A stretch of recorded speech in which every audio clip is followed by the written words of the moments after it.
अस्सलाम वालेकुम नाज़रीन, प्रोग्राम न्यूज़ एट 5 में आपका मेज़बान दानिश हुसैन हाजिर खिदमत है। नाज़रीन, आज सबसे पहले बात करते हैं सिंध हाई कोर्ट की जानिब से एक अहम डेवलपमेंट की, जिसमें कराची इलेक्ट्रिक सप्लाई कंपनी की निजकारी के खिलाफ दरखास्त समाअत के लिए मंजूर कर ली गई है, जबकि अफ्रीकैन को इस तमाम तर सूरत हाल पर नोटिस भी जारी कर दिए गए हैं। निजकारी का अमल गैर शफाफ था और बोली के लिए गैर कानूनी तरीकाकार इख्तियार किया गया था, जबकि शंघाई कंपनी को शेयर फरोख्त करने से रोका जाए, ये मौक़िफ़ था दरखास्त गुजार की जानिब से, जिसकी वजह से इस दरखास्त को मान लिया गया है और समाअत के लिए मंजूर कर लिया। शाहिद हुसैन 92 न्यूज़ के नुमाइंदे हमारे साथ मौजूद हैं, उन्हें भी शामिल गुफ्तगू करते हैं। शाहिद, बताइएगा, ये तो बहुत ही खुशाइन बात है, अच्छी बात है कि दरखास्त समाअत के लिए मंजूर कर ली। ये बताइएगा कि किस किस को फ्रीक बनाया गया है? लेकिन दानिश, बहुत सारी चीज़ें ऐसी होती हैं जो पाकिस्तान में पहले हो जाती हैं और इदारों को उसका बाद में पता चलता है। अब के इलेक्ट्रिक के खिलाफ हालिया दिनों में दो दरखास्तें आई। एक दरखास्त ये वो यूनियन की तरफ से थी, जिसमें कहा गया था कि के इलेक्ट्रिक के दरमियान और शंघाई कंपनी के दरमियान जब निजीकारी का मुआहदा हो रहा था, उसमें टेंडर्स का जो तरीकाकार था वो गैर शफाफ था। बोली में शरीक जो कंपनियां थीं उनको इस मामले में शामिल ही नहीं होने दिया गया और लिहाजा जो टेंडर का अमल है उसको रोका जाए और जो निजकारी है के इलेक्ट्रिक की उसको रोका जाए। के इलेक्ट्रिक के खिलाफ एक संगीन नोयत की एक और दरखास्त भी है, वो भी अदालत ने समाअत के लिए मंजूर की, जिसमें के इलेक्ट्रिक के ऊपर इल्जाम लगाया गया है कि हालिया दिनों में ओवर बिलिंग के नाम पर 62 अरब रुपए जो है वो के इलेक्ट्रिक की जानिब से ओवर बिलिंग के नाम पर जो है वो लोगों से वसूल किए गए हैं। अब के इलेक्ट्रिक का जो उसके बाद निजगारी का मुआहदा हो चुका है शंघाई कंपनी के साथ, और वफाकी हुकूमत को जो के इलेक्ट्रिक की जानिब से ओवर बिलिंग के नाम पर पैसे वसूल किए गए हैं, वो 1 अरब जो है वो 42 करोड़ रुपए दिए गए हैं। बाकी पैसा कहाँ गया किसी को कुछ पता नहीं, उसकी जो तफसीलात मांगी जाए अदालत की जानिब से। अच्छा, शायद ये बताएगा टेंडर के बारे में क्या तरीकाकार अपनाया गया था इस तमाम तर जो बिडिंग है उसमें टेंडर के लिए? देखिए, उसमें जो बोली का तरीकाकार था दरखास्त में जो कहा गया यूनियन की तरफ से, उसमें गैर शफाफ इसलिए था कि जो उसमें शेयर फरोख्त करने थे मुख्तलिफ कंपनियों को भी बोली में शराकतदारी का जो है वो चांस दिया गया था। लेकिन शंघाई कंपनी को ज्यादा अहमियत दी गई। मौजूद रहेगा चेयरमैन सिटीजन फाउंडेशन हाजी नाजिम साहब जी, वो भी हमारे साथ ही मौजूद हैं, उन्हें भी शामिल गुफ्तगू करते हैं। सर, जिस तरह से ये देखा हमने तमाम तर सूरत हाल के बारे में कि मौक़िफ़ इख्तियार किया गया दरखास्त गुजार की जानिब से कि टेंडर गलत साबित हुआ, तो इस मामले में आपकी क्या राय है? देखिए, ये जो बात हो रही है निजकारी के टाइम पर बहुत तवज्जो निशान हैं, लेकिन वो मेरे ख्याल से उस पर आज बात करना मेरे ख्याल से बहुत लेट हो गया। और अभी जो इश्यूज हैं जो आपने जिक्र किया, अभी 62 अरब रुपए की ओवर बिलिंग जो कराची वालों के साथ हुई है, ये हम नहीं कह रहे, ये secretary minister of water and power कह रहे हैं।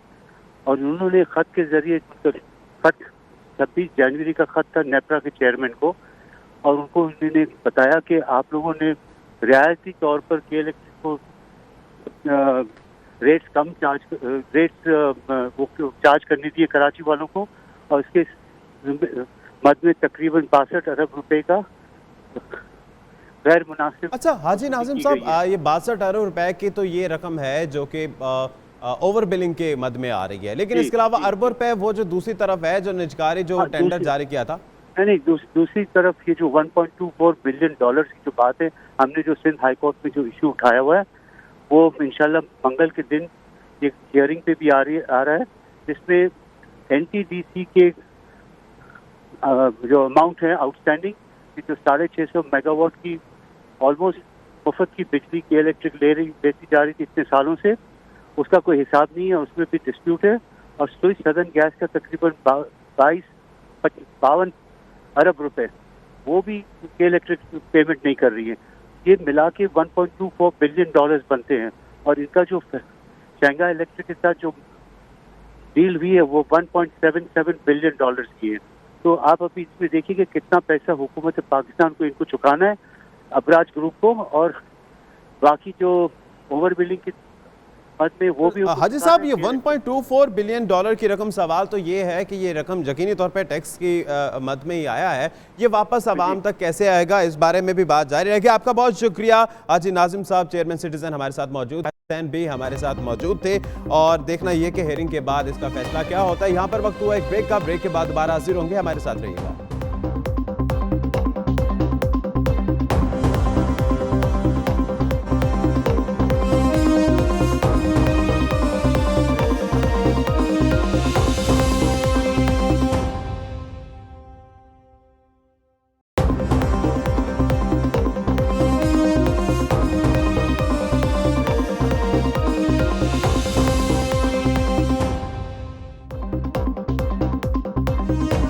ब्रेक के बाद हाजिर है नाज़रीन। कहा जाता है कि मजदूर की रोजी उसका पसीना सूखने से पहले अदा करती जाए, लेकिन अफसोस की बात तो यह है कि फैसलाबाद में शायद उल्टी ही गंगा बह रही है। बात करते हैं बलदियाती इंतखाबात की, तो इसके तमाम मराहिल मुकम्मल हो चुके हैं, लेकिन एक और मरहला अभी भी बाकी है और वो है इलेक्शन अमले को मुआवजे की अदायगी का। साबिक रिटर्निंग अफसर्स का इस बारे में कहना है कि इलेक्शन मराहिल मुकम्मल होने पर अदायगी का वादा किया गया था, लेकिन इलेक्शन कमीशन अभी तक टाल मटोल से ही काम ले रहा है। अफसोस की बात है कि 2 माह से जायद हो गए, लेकिन ताहाल इस पर कुछ भी काम नहीं हो सका। हसाम अहमद से बात करते हैं। हसाम अहमद, अब तो लोकल गवर्नमेंट जो है उसके क़याम को भी 2 माह बीत गए, अभी तक इलेक्शन कमीशन ने इन 260 इलेक्शन स्टाफ को मुआवजा क्यों नहीं अदा किया?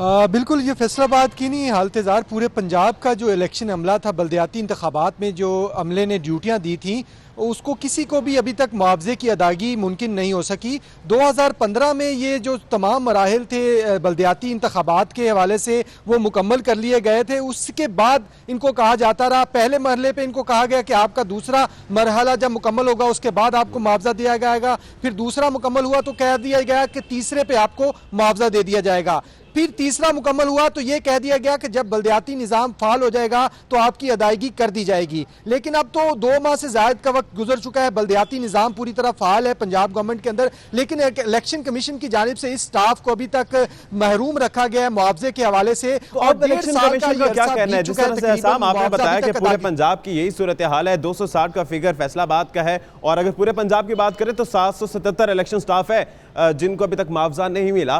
तो इलेक्शन कमीशन का अब क्या कहना है? अब कौन सा उनके पास अगला मरहला रह गया है कि इस मरहले के बाद अदा किए जाएंगे? बिल्कुल, इलेक्शन कमीशन वही टाल मटोल करता है कि जैसे ही बताया जाता है कि कोई पूछे उनसे कि मुआवजा कब तक मिलेगा तो वो कह दिया जाता है कि जल्द आपका मुआवजा अदा कर दिया जाएगा, सारा प्रोसेस मुकम्मल कर लिया गया है, और यही जवाब सुनने को मिल रहा है बार बार इनको।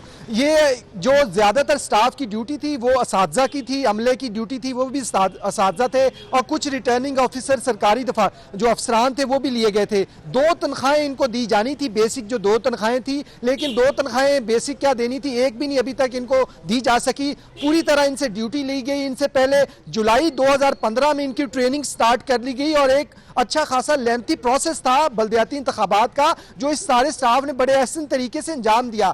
इलेक्शन कमीशन की जानिब से ये तो प्रेस रिलीज जारी की जाती रही कि बहुत अच्छा इलेक्शन हुआ, इन्होंने सारों ने मेहनत की, बड़े अच्छा काम किया, लेकिन काम अच्छा करने का मुआवजा। हमारे साथ मौजूद हैं, उनसे भी बात करते हैं। आप रिटर्निंग ऑफिसर भी रह चुके हैं और शिकायत यकीनन आपके भी सामने होंगी। क्या वजूहत है इलेक्शन कमीशन ने ताहाल पैसे नहीं दिए? 2 महीने तो अब तो मुकम्मल तौर पर लोकल गवर्नमेंट एक्ट जो है वो भी फाल हो चुका है। ऐसे था कि जुलाई 2015 में ये ट्रेनिंग शुरू हुई थी, और फिर उसके बाद एक पहला मरहला आया, उसमें हमारे इलेक्शन हो गए। फिर उसके बाद हमें ये कहा गया कि दूसरे मरहले में जो है वो जैसे कंप्लीट होगा तो उसके बाद जो है वो आपको पेमेंट कर दी जाएगी। फिर उसके बाद ये कहा गया कि जब ये बलदियाती निज़ाम फाल हो जाएगा तो उसके बाद जो है वो पेमेंट कर दी जाएगी, लेकिन ताहाल हमें इसके बारे में कुछ इल्म नहीं है कि इलेक्शन के बाद जो है ना ये पैसे कब मिलेंगे। अब तो बलदियाती निज़ाम जो है वो फाल भी हो चुका है, और मेयर के इलेक्शन और जिला कौंसिल के चेयरमैन के इलेक्शन भी हो चुके हैं, लेकिन फिलहाल जो है वो हमें कोई इसके बारे में कोई इतला नहीं है।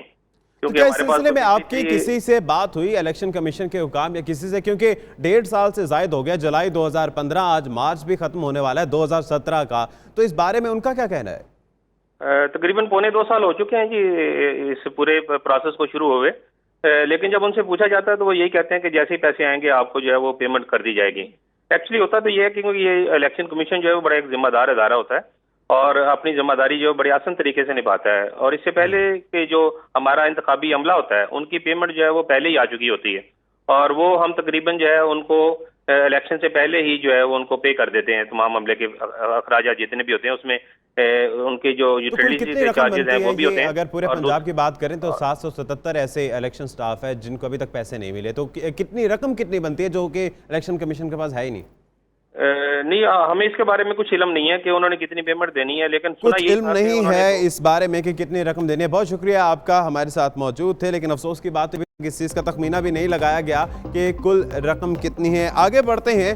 कुछ बात करते हैं मुल्तान की, जहां पर सियासी जो असर रसूख रखने वाले जो लोग हैं उनकी मनमानियां चल रही हैं। एनएचए की बात करें या पीएचए की बात करें तो जो सियासी जमातों में नून लीग के अहदेदार पार्क्स एंड हार्टिकल्चर अथॉरिटी के करोड़ रुपए के नादहिंदा हैं और बलदियाती इलेक्शन पर बड़े बड़े तशरीरी बोर्ड लगाए गए और जिसकी माहाना फीस भी काफ़ी ज़्यादा बनती है। लेकिन अफसोस की बात यह है कि सियासी जमातों की जानिब से 1 साल से जायद की रकम अदा नहीं की गई, जो कि करोड़ रुपए मालियत की बनती है और अभी तक पीएचए को ये रकम अदा नहीं की। ज़राए पीएचए के मुताबिक शहर में लीगी अहदेदारों के 100 से जायद बिल बोर्ड्स लगाए गए हैं। मिर्जा खाकान से इस करते हैं। मिर्जा खाकान, जब तशहीर की गई होगी तो यकीनी तौर पर बड़े बड़े दावे भी किए होंगे, लेकिन क्या वजूहात है? असर रसूख की वजह है, पैसे नहीं है? क्या वजूहात है कि अभी तक पीएचए को पैसे नहीं दिए गए, करोड़ों की नादहिंदा है?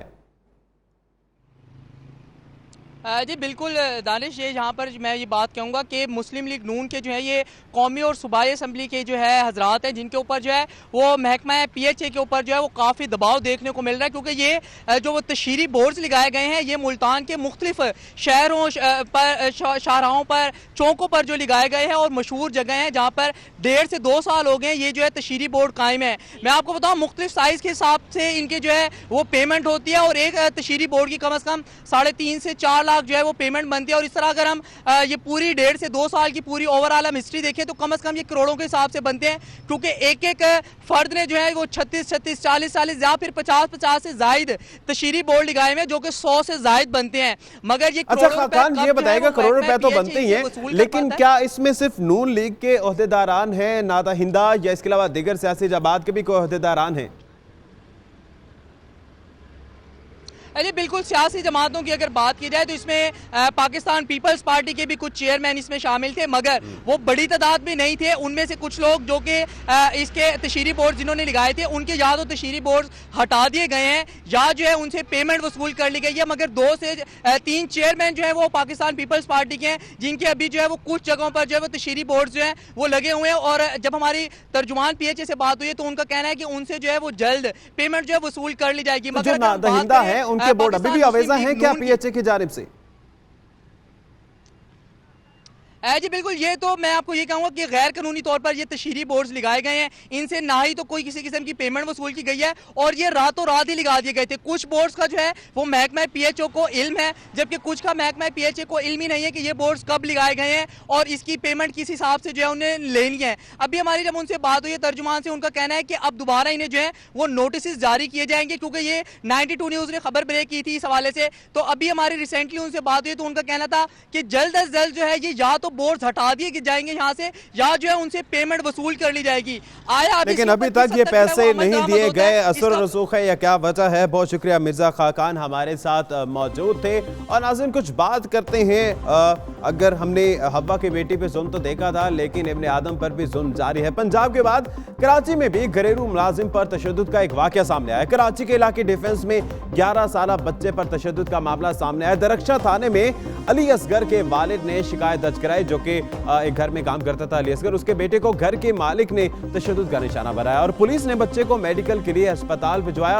रिपोर्ट आने पर बच्चे पर तशद्दुद में मुलव्विस डिफेंस के रिहायशी, जिसका नाम रिजवान शेख बताया जा रहा है, उसके खिलाफ बाकायदा तौर पर मुकदमा भी दर्ज कर लिया गया है और उसको गिरफ्तार कर लिया गया। लेकिन अफसोस की बात तो यह है कि एक वाकया तैयबा, उसके बाद हमने एक और वाकया E11 इस्लामाबाद का देखा और अब कराची में भी यही सूरत हाल है। वजूहात क्या है, एहतशाम अजहर से जानते हैं। एहतशाम अजहर, क्या वजह है? ये रिपोर्ट अब हो रही है, ऐसी चीजें ये बढ़ती जा रही है, दम बर्दाश्त है, क्या वजूहात है जिसकी वजह से नौकरों के साथ ऐसा नारवा सलूक किया जाता है? और ये अली असगर के बारे में भी बताया गया, जिसने बयान रिकॉर्ड किया है, इसमें यह बताया गया है कि छुरी से और डंडों से मारा जाता था इसे।